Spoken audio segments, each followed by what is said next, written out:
नमस्कार दोस्तों, मैं हूं निखिल बावस्कर। आप सभी का माइंड मेमोरी एंड मोटिवेशन के इस चैनल पर स्वागत है।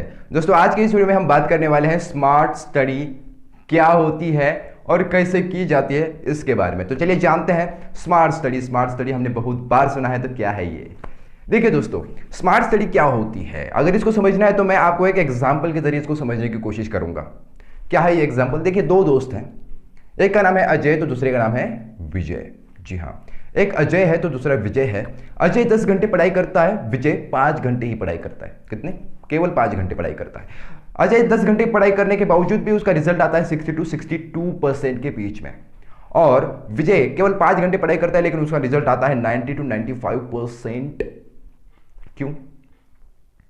अब आप कहेंगे सर, विजय स्मार्ट स्टडी करता होगा, अजय स्मार्ट स्टडी नहीं करता होगा, वो हार्ड स्टडी करता होगा। Right, smart study. ओके, आपने ये टर्मिनोलॉजी बहुत बार सुनी है, बहुत बार सुनी होगी, है ना, कि भाई स्मार्ट स्टडी कर। आपके पेरेंट्स आपको कहते हैं, आपके फ्रेंड्स आपको कहते हैं, आपके टीचर्स भी आपको कहते हैं कि स्मार्ट स्टडी कर, लेकिन आपको कोई बताता है कि स्मार्ट स्टडी होती क्या है, क्या होता है हार्ड स्टडी और स्मार्ट स्टडी। अब मैं आपको थोड़ा सा इसका एक्सप्लेनेशन देता हूँ। बहुत सारे ट्रेनर्स आपको ये बताएंगे कि बस मेमोरी टेक्निक सीख लो, आप स्मार्ट स्टडी करने लगोगे। नहीं दोस्तों, ये सरासर गलत है, ऐसा नहीं होता। मैं आपको समझाने की कोशिश करता हूँ क्या होती है स्मार्ट स्टडी।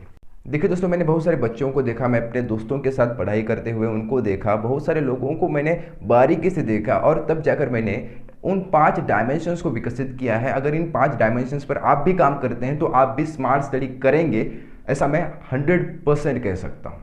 तो चलिए जानते हैं वो 5 आयाम कौन से हैं जिन पर कि आपको काम करना है। देखिए, सबसे पहला आयाम आता है शार्प कंसंट्रेशन। जी हाँ, शार्प यूर कंसंट्रेशन। अब देखिए, 10 घंटे पढ़ाई वाला जो बंदा है ना, वो क्या गलती करता है, उसका कंसंट्रेशन नहीं हो पाता, वो एकाग्र नहीं होता। 10 घंटे पढ़ाई करो या 20 घंटे पढ़ाई करो, बिना एकाग्रता के कोई फायदा नहीं। अगर आपके मन में 100 सवाल चल रहे हैं, 100 विचार चल रहे हैं, उसने मुझे ऐसा क्यों कहा, इसने मुझे ऐसा क्यों कहा, स्कूल में ऐसा क्यों हुआ, टीचर ने मुझे क्यों डांटा, ये सारे सवाल अगर आपके मन में चलते रहते हैं तो फिर आप काय की स्टडी करोगे भाई? 10 घंटे क्या, 25 घंटे भी पढ़ोगे तो कोई फायदा नहीं होगा, 1 घंटे का भी अभ्यास नहीं होगा आपका, 1 घंटे की भी स्टडी नहीं होगी। तो आपको क्या करना है, अपने कंसंट्रेशन को शार्प करना है, धार लगाओ उसको। यहां पर मैं शार्प क्यों कह रहा हूं पता है? शार्प, आपने एक कहानी सुनी होगी 2 लकड़हारों की। एक लकड़हारा दिन भर में 10 किलो लकड़ी काटता था, दूसरा 40 किलो काटता था, दोनों भाई ही थे। एक दूसरे उस लकड़हारे ने थक हार कर उस दूसरे लकड़हारे से पूछ लिया कि भाई ऐसा क्या करता है तू, जिससे कि तू दिन में 40 किलो लकड़ी काट लेता है, मुगिल में बस 10 ही किलो काट लेता हूँ, ऐसा क्यों? तो उसने कहा कि मैं बीच बीच में थोड़ा सा गैप लेता रहता हूँ और उस गैप में ना अपनी कुल्हाड़ी को शार्प करता हूँ, और उसकी वजह से मैं ज़्यादा से ज़्यादा काम कर पाता हूँ। और तू क्या करता है पता है? तू एक बार लग गया कि लग गया, शाम तक तू काटता ही रहता है, और उसकी वजह से तुम्हारी जो कुल्हाड़ी है उसको शार्प ही नहीं है, वो शार्पनेस ही नहीं है, तो उसकी वजह से तुम काम अच्छे तरीके से नहीं कर पाते। उसी तरीके से आपके साथ भी है। एक एवरेज बंदा, एक हार्ड स्टडी करने वाला बंदा अपने कंसंट्रेशन पर ध्यान ही नहीं देता, वो क्या करता रहता है, बस पढ़ने पे ध्यान देता रहता है। जैसे कि वो लकड़हारा बस काटने पे ध्यान देता था, बस लकड़ियाँ काटनी है, लकड़ियाँ काटनी है। लेकिन दूसरा जो बंदा है, स्मार्ट बंदा है, वो अपने कंसंट्रेशन पे ध्यान देता है पहले। अगर मैं एकाग्र हूँगा तभी तो स्टडी अच्छी होगी। उसी तरीके से उस बंदे की तरह, उस लकड़हारे की तरह, जिसको ये पता है कि अगर मेरी कुल्हाड़ी को धार होगी तभी तो मैं ज़्यादा से ज़्यादा लकड़ियाँ काट पाऊंगा ना।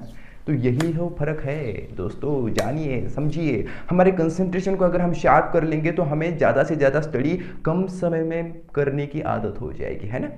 तो पहले हमें क्या करना है, अपनी कंसंट्रेशन को डेवलप करना है। You have to sharp your concentration firstly.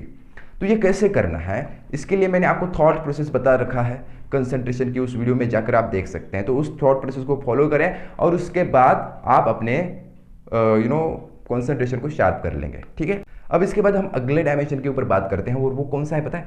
Memory management का डायमेंशन। जी हाँ, you have to focus on your memory also. आपको कौन सी चीज़ों को याद करना है नेमोनिक टेक्निक्स के जरिए, मेमोरी टेक्निक्स का इस्तेमाल करके कौन सी चीज़ों को याद करना है, उनकी लिस्ट बनाकर बाजू में रख दो और अपनी मेमोरी को मैनेज करो। ये मेमोरी मैनेजमेंट क्या होता है? देखिए, 2 तरह की मेमोरीज होती है, एक लॉजिकल मेमोरी, एक क्रिटिकल मेमोरी, ठीक है ना।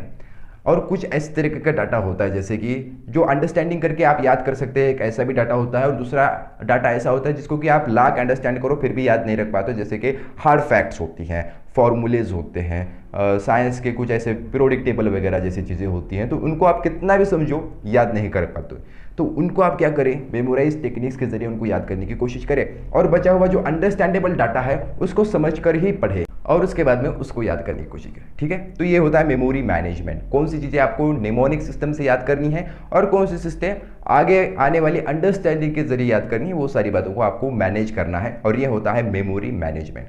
ठीक है, अब हम अगले आयाम के ऊपर, अगले डायमेंशन के ऊपर बात करते हैं। You must have accurate understanding. जी हाँ, जब भी आप पढ़े तो चीज़ों को पढ़कर समझने की कोशिश करें। जी हाँ, यही सबसे बड़ी गलती करते हैं एवरेज स्टूडेंट्स। वो रटने पे ज़्यादा फोकस करते हैं, चीज़ों को रटो रटो रटो। किसी किताब को पढ़ेंगे तो 100 बार उसको लिखेंगे, समझेंगे बिल्कुल भी नहीं, उसको लिखेंगे, याद करने की कोशिश करेंगे, क्वेश्चंस पे ज़्यादा फोकस करेंगे बजाय टेक्स्ट पे। उस किताब पे ज़्यादा फोकस नहीं करेंगे जहाँ पर वो चैप्टर लिखा हुआ है, उस पर ज़्यादा नहीं फोकस करेंगे, ज़्यादा फोकस वो प्रॉब्लम्स और क्वेश्चंस पे करेंगे।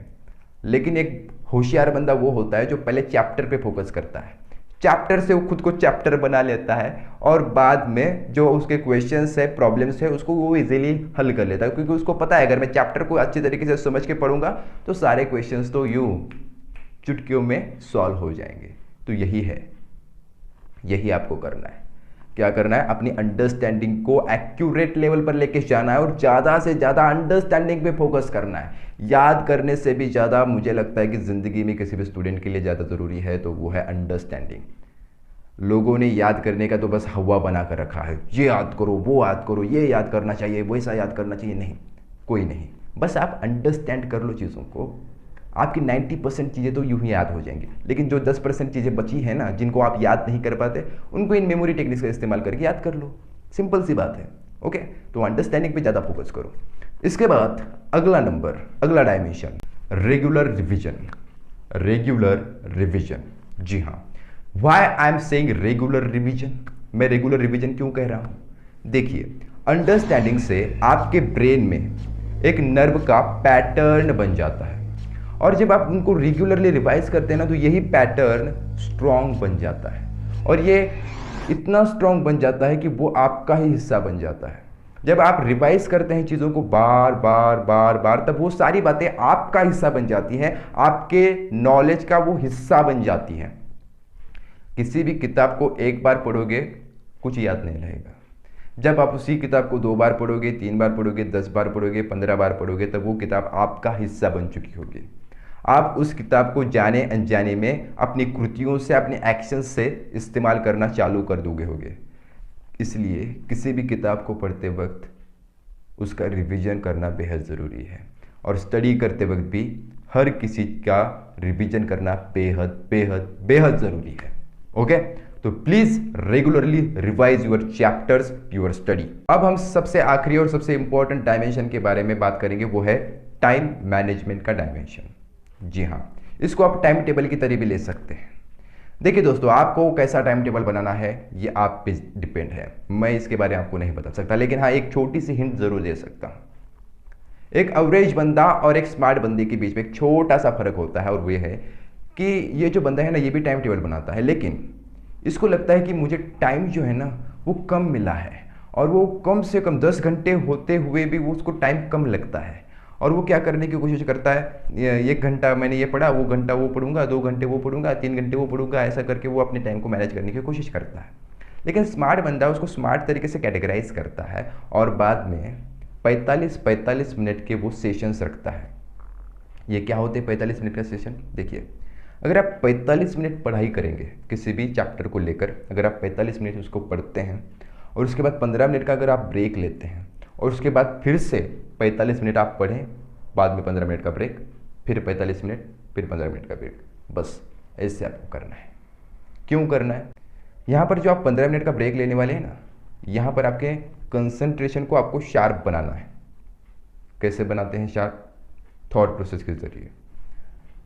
10 मिनट का प्रोसेस है, 15 मिनट का समय है, 10 मिनट प्रोसेस में लगाओ, 5 मिनट कुछ इधर उधर करो, बाद में फिर से स्टडी को बैठो। ये ठीक उसी तरीके से होगा जैसे कि उस लकड़हारे ने किया था। क्या किया था उस लकड़हारे ने? वो हर 1 घंटे के बाद ब्रेक लेता था और अपनी कुल्हाड़ी को शार्प करता था, उसको धार देता था, राइट? उसी तरीके से हर 45 मिनट के बाद आपको भी अपने दिमाग को धार देनी है, और ये धार कंसंट्रेशन की देनी है। कैसे देंगे? तो थॉट प्रोसेस का इस्तेमाल करके। वो थॉट प्रोसेस भी 45 मिनट से ज़्यादा नहीं टिकता, इसलिए आपको क्या करना है, 45 मिनट के बाद थॉट प्रोसेस को फिर से करना है और अपने दिमाग को शार्प करते रहना है। इससे आप देखिए आपकी स्टडी कैसे बेहतर हो जाती है। ठीक है, तो कौन कौन से पॉइंट्स देखे थे हमने? सबसे पहले हमने पॉइंट देखा था you have to sharp your concentration. उसके बाद हमने देखा था you have to manage your memory management. उसके बाद देखा था एक्यूरेट अंडरस्टैंडिंग कैसे की जाती है, क्यों करनी चाहिए। उसके बाद हमने देखा था कि हमें रेगुलरली रिवाइज करना भी चाहिए। अगर हम रेगुलरली रिवाइज करते हैं तो हमारे नर्व सेल्स का पैटर्न स्ट्रांग हो जाता है। इसके बाद हमें किस तरीके से टाइम को मैनेज करना है ये भी हमने यहाँ पर देखा है। तो दोस्तों ये कुछ 5 डायमेंशंस है। अगर आप इन 5 डायमेंशंस पर काम करते हैं तो आप भी स्मार्ट स्टडी करते हैं ऐसा कहलाया जाएगा। You have to study smartly. 5 ही घंटे पढ़िए, लेकिन आप इस तरीके से पढ़िए, पूरी मन लगाकर अगर आप किसी चीज़ को पढ़ेंगे तो आपका 10 घंटे का काम 5 घंटे में हो जाएगा। तो इस तरीके से आपका समय कम कम कम कम होता जाएगा और रिजल्ट ज़्यादा ज़्यादा ज़्यादा ज़्यादा आते रहेंगे। सो दोस्तों प्लीज़ फॉलो दिस टिप्स। अगर आपको ये वीडियो अच्छा लगा हो तो प्लीज़ इस वीडियो को लाइक करें और साथ में कमेंट बॉक्स में जाकर लिखिए कि आपको ये वीडियो कैसा लगा। आने वाली वीडियो में आपको कौन से टॉपिक पे चर्चा करनी है वो सारी बातें मुझे कमेंट बॉक्स में लिखिए। आपके कमेंट बॉक्स में जाने के बाद आपके जो कमेंट्स बॉक्स आते हैं उसको पढ़कर मुझे बहुत अच्छा लगता है। तो please write the comments. And उसके बाद अगर आप इस चैनल पर नए हैं तो इस चैनल को सब्सक्राइब करें और साथ में बेल आइकन को भी दबा लें जिससे कि आपको हमारे वीडियो सबसे पहले मिल सके। So thank you very much for watching this video. मिलते हैं अगली वीडियो में कुछ ऐसा ही नया ज्ञान लेकर जिससे कि आपकी स्टडी बेहतर होगी और आप अपने माइंड को भी पावरफुल बना सके और मोटिवेट रह सके। तो thank you very much for watching this video. मिलते हैं अगली वीडियो में, तब तक के लिए जय हिंद, जय भारत।